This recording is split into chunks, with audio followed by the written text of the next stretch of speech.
name's Sarah, and if I actually get the guts to put this on Facebook, you all should know that, considering my name's like, yeah.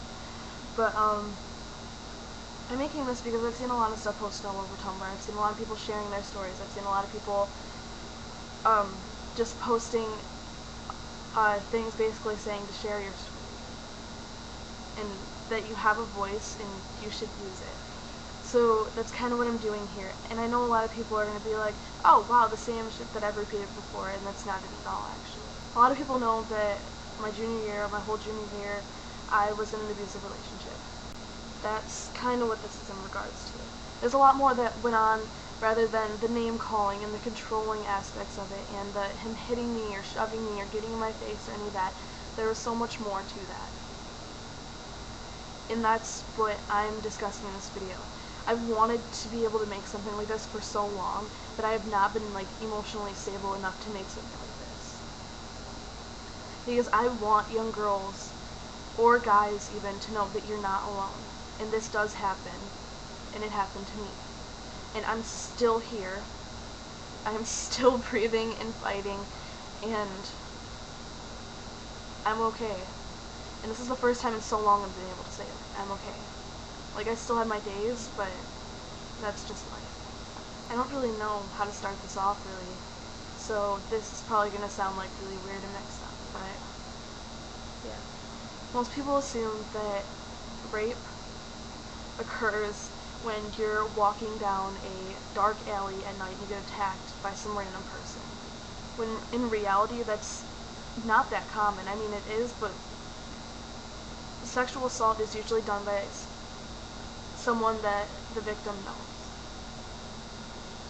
And that sexual abuse isn't just directed towards kids. And it can happen to anyone, at all ages, any gender, any race, just anything. It can happen to anyone. And unfortunately, it happened to me. Things with me and my ex were a lot worse than anyone even had any clue of. He has raped me and sexually assaulted me more times than I could even keep track of. And this is something I kept secret for so long, and that I let eat at me for so long that I almost committed suicide. I contemplated it every day. I hated myself. And I mean, I know now that I shouldn't. But I spent so long blaming myself for it. And a lot of people automatically assume, too, that rape is something that's like this big, huge, violent thing, which, yeah, it is violent, but like I said, it's not something that happens, like you get attacked when you're walking down a dark alley at night. Me and him, I'm not going to sit here and say, oh yeah, every time that we had sex it was rape, because it wasn't. But eventually, a good majority of it was forced. It was pressured, it was coerced. He would tell me things like, if I love him, I would do it. That it's not rape. And that if I was a good girlfriend, he wouldn't have to do it. He would also use against me that I had slept with one person before him, one time. And he used it against me. He called me a slut all the time and told me that if I was easy enough to give it up to the guy before him, why won't I to him? He would force himself on me. He would force himself on top of me, or put his hand on my pants or anything. He would force himself on me until eventually I gave in. And I gave up. And eventually I got to the point where I stopped fighting back because I knew regardless of anything it would happen. It's gonna happen. And I was too afraid to tell anyone, and I was too afraid to actually fight back because I know that the result would be good. And the really screwed up thing about this is I thought this was all normal. I didn't see a thing wrong with it because I believed him that maybe if I wasn't such a shitty person that he wouldn't have to do this to me. And I convinced myself of that for so long. He's forced me into so many things that I didn't want to do. Not just sex, but other, I guess, acts of sexual contact. He forced me to take naked pictures. He told me that he gave me his camera phone for the weekend and told me that if I didn't do it, that he was just going to do it himself. But regardless, the pictures were going to get taken, so basically the choice was mine. It's like the easy way or the hard way. And I did not want to, but I was too scared not to. He threatened to break up with me, and this actually led to one of our many breakups, because he was trying to get me to do like a three-way thing with one of his exes. When I told him no, he threatened me. I broke up with him. A day later, he was begging for me back, and I took him back.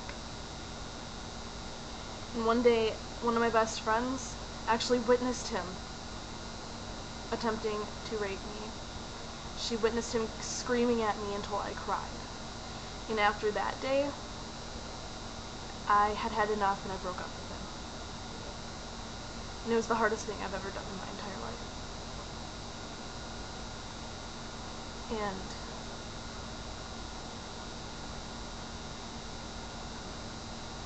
And I couldn't have done it without my best friends. I couldn't have done it without my mom.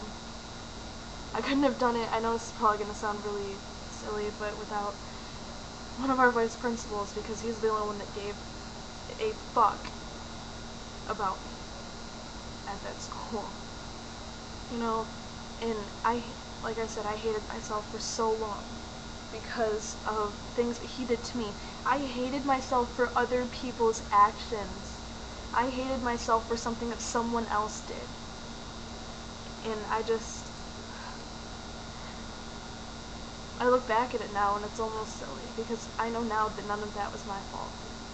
It never is the victim's fault, and it never was my fault, not for a second. So, I'm making this, hopefully I can help someone. Maybe this will help someone, I don't know. But I know it's not going to hurt anything. So I just want people to know that, like, young girls or anyone in a situation like I was in, it's not your fault, like I've said a million times throughout this. And you need to tell someone. When I say you need to tell someone, that doesn't mean you have to go to the police, that doesn't mean you have to press charges if you don't want to, if you're not ready to. You need to tell someone to help you through it, and you need to help yourself. Because I can promise you, sitting around just dealing with it on your own, and sitting around sulking and hating yourself for it, it's not going to get you anywhere, and it's not going to make anything better. Another thing I want to say, no matter how many times you have slept with that person, whether it be 1 or 100 or anything, no matter how many times you have slept with that person before, you are always entitled to the right to say no.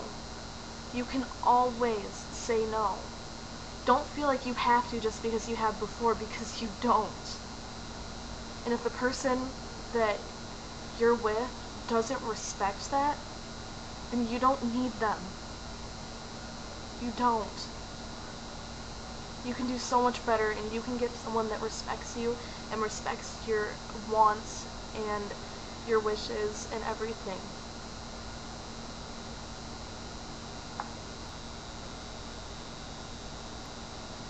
Bye.